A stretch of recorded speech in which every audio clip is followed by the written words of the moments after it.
On va se faire un petit tutoriel aujourd'hui qui va nous permettre de voir comment utiliser les normal maps avec les textures de terrain dans Unity. Alors la seule chose que ça permet par rapport aux textures habituelles, c'est ajouter un peu plus d'effets 3D, un peu plus de relief. C'est probablement quelque chose que vous avez déjà vu dans vos cours de 3D avec Maya. Donc les normal maps ou les bump maps, ça permet de simuler du relief sur des textures 2D simplement avec des jeux de lumière. Alors la première chose, ce que vous avez devant les yeux ici, c'est un terrain très simple avec une texture. Alors j'ai choisi une texture là, qui permet l'ajout d'une normal map et que le résultat soit intéressant visuellement. Avant toute chose, la première chose qui est importante, c'est d'avoir une lumière. Si vous n'avez pas de lumière à l'intérieur de votre projet Unity, le résultat va être peu visible. Et on verra tantôt aussi, à partir du moment où on utilise une normal map, qu'est-ce qui se passe quand on change l'orientation d'une lumière directionnelle. Alors donc ici, j'ai un terrain. Je lui ai déjà appliqué une texture. La texture que j'ai utilisée se trouve à l'intérieur d'un package qui sera disponible pour vous sur DiffPub. Le package est ici. Alors, ce package-là est composé de plusieurs textures. Alors, si vous allez dans le dossier ici, Texture Maps, alors pour chacune des textures que vous avez là, vous avez également une version de la texture en normal map. La façon de le distinguer, c'est l'espèce de rendu mauve et bleu. Et c'est ça qui va nous permettre de simuler l'effet 3D. Pour que Unity gère vos normal maps correctement, il ne faut pas oublier de les identifier telles quelles. Alors dans ce cas-ci, dans les normal maps qui font déjà partie du package, on n'a pas à le faire, ils sont déjà bien identifiés. Mais dans le cas de normal map que vous allez importer éventuellement, ça va être important donc de sélectionner votre normal map et au niveau de la propriété texture, de choisir normal map, ce qui ne sera pas le cas par défaut. La valeur par défaut va être à texture. Donc, vous allez devoir le mettre à normal map et venir décocher Create from Grayscale. Une fois que c'est fait, vous faites Apply et vous allez pouvoir utiliser votre normal map sans problème. Donc, dans ce cas-ci, l'image que j'ai prise pour la texture de base de mon terrain, c'est celle-ci. Donc, je l'ai appliquée sur mon terrain. Je ne reviendrai pas là, sur les façons d'appliquer les textures, c'est quelque chose qu'on a déjà vu ensemble. Et on peut voir qu'au moment où on applique une texture, ben, on doit spécifier quelle est la texture qu'on veut utiliser et, s'il y a lieu, quelle est la normal map qu'on veut associer à cette texture-là. Avant de faire l'opération, cependant, pour qu'on puisse voir les résultats correctement, on va devoir aller dans les paramètres de notre terrain. Alors, il y a plusieurs paramètres. Celui qui nous intéresse aujourd'hui, c'est le paramètre matériel. Donc, pour que le terrain puisse utiliser efficacement les normal maps, on va devoir se créer un matériel bien spécifique. Alors, la procédure pour y arriver, dans votre onglet projet, vous choisissez Create Material.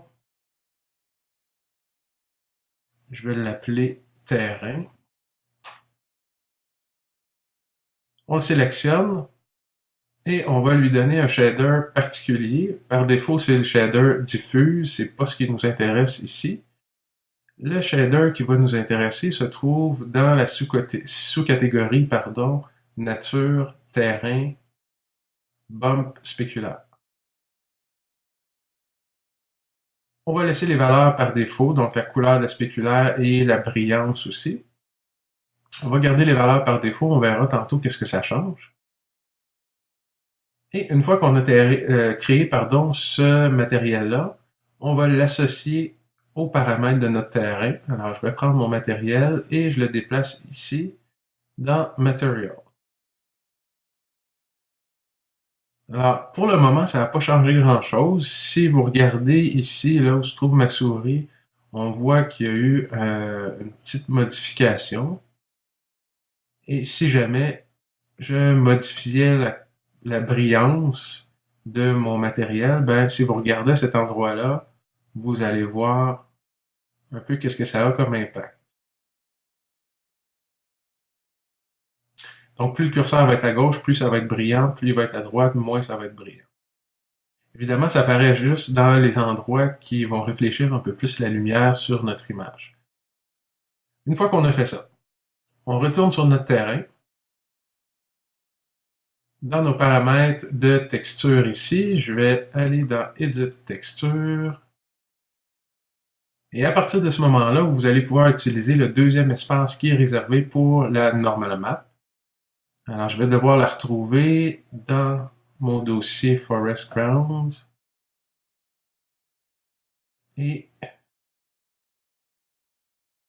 la Normal Map qui m'intéresse, c'est celle-ci. Alors, je la prends et je l'envoie dans la zone Normal Map. Soyez bien attentifs, vous allez voir la différence instantanément. Alors, on peut voir ici que, en fait, j'ai toujours ma texture qui est une image 2D, mais avec la Normal Map, en combinaison avec la position de la lumière, ben, ça permet de donner un peu plus de relief à mon image. Et d'ailleurs, si vous changez l'orientation de la lumière, donc là, ici, j'ai une lumière directionnelle que je vais faire pivoter progressivement.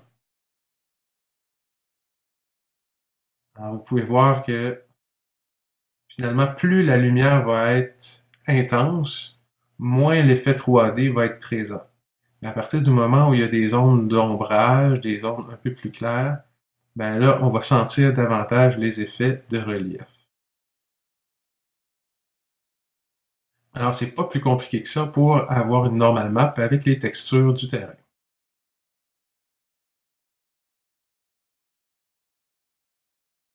Si jamais vous avez une texture intéressante, mais que vous n'avez pas accès à de normal map, donc la normal map n'existe pas, c'est possible d'en créer une assez facilement. Je vous montre rapidement comment faire. Alors, dans cet exemple-ci, j'ai repris à peu près la même chose que tantôt, mais en utilisant une texture livrée par défaut dans Unity. C'est celle-ci. Alors évidemment, j'ai essayé de choisir une texture qui se prêtait là, à l'utilisation des normal maps. Avec du gazon ou des herbes, c'est un petit peu plus difficile. Avec une paroi rocheuse, ça devrait bien aller. Alors cette texture-là est livrée seule, il n'y a pas de normal map. Si vous voulez créer votre normal map, je vous invite à télécharger un petit logiciel assez génial qui s'appelle Crazy Bump, qui vous permet de générer des normal maps, mais aussi d'autres types de fichiers qui pourront vous servir dans Unity, dans Maya. On regardera ça en détail dans quelques instants. Et vous pouvez le télécharger pour Windows, vous pouvez le télécharger pour Mac aussi. Une fois que c'est fait, vous ouvrez le logiciel et là, vous avez le choix d'ouvrir trois types de fichiers, des height maps, des normal maps ou encore des textures comme telles. C'est ce que je vais choisir. Et vous allez ouvrir la texture pour laquelle vous voulez créer votre normal map. Alors moi, je suis déjà au bon endroit ici. Je sélectionne mon image de paroi rocheuse. On laisse le logiciel analyser un peu l'image. Et là, il va vous proposer un choix. En fait, il va vous demander de choisir quelle image correspond davantage à ce que vous souhaitez. Alors, dans ce cas-ci, c'est pas évident. On va y aller pour celle-là. Après ça, il va vous donner un aperçu de ce que ça va donner cette image-là avec une normal map. Vous pouvez ajuster différents paramètres si vous voulez. Vous allez voir le résultat. Je ne vais pas rentrer dans les détails de ce logiciel-là, mais sachez que si éventuellement vous avez un displacement map à générer, vous pouvez le faire aussi. Même chose pour l'occlusion. Et j'ai mon image diffuse ici, qui est mon image originale. Ce qui nous intéresse dans ce cas-ci, c'est la normal map. Alors, on va utiliser les paramètres par défaut. On va sauvegarder la normal map. Je vais la mettre directement dans le même dossier. Alors là, je suis déjà dans le dossier Asset de mon projet Unity. Je vais sauvegarder le fichier directement là. Et en revenant dans Unity, on devrait voir, oups, on l'a vu. Donc ça, c'est mon image originale de falaise et la normal map est ici. Même principe que tantôt, si on veut l'utiliser, alors on doit d'abord s'assurer dans notre terrain qu'on a bien appliqué un matériel et que ce matériel-là est de type nature, terrain, bump, spéculaire. Et après ça, vous revenez à votre terrain, à l'endroit où on spécifie quelles sont les textures. On vient éditer la texture qui est en place et je lui spécifie une normal map. Alors, vous voyez que ça a un impact, dans ce cas-ci, assez grand sur l'éclairage. Quand vous importez une normal map, c'est important de la sélectionner dans votre onglet projet et dans ses propriétés texture type, de choisir ici normal map. Vous décochez ensuite Create from Grayscale et on fait Apply. Voilà, là on a un résultat qui est un peu plus intéressant. Alors pour bien voir la différence de résultat, je vais retourner sur mon terrain, Edit texture. Je vais supprimer la normal map, soyez donc attentifs et regardez la modification que ça va donner au niveau de la texture. Ça, c'était la version originale et la version avec la normal map.